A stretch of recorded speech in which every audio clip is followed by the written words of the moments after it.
For more than an hour, first on I-40, then next to it, NCDOT takes us below the interstate beyond the tunnels, almost to the state of Tennessee. Some of the early on stuff was the most challenging.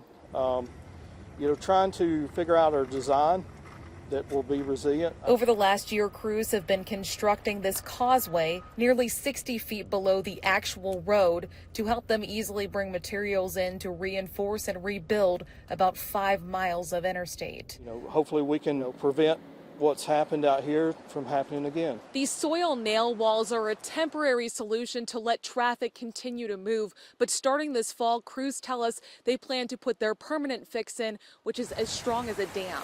We're taking extra careful steps to make sure that our structures are keyed in, tied in to bedrock, which, if you look around you, the bedrock's what stayed. And in order to get the materials in, crews have to build 2 bridges here, one for transporting and one to get them. And all of our material thus far has been coming from on-site and the local quarries.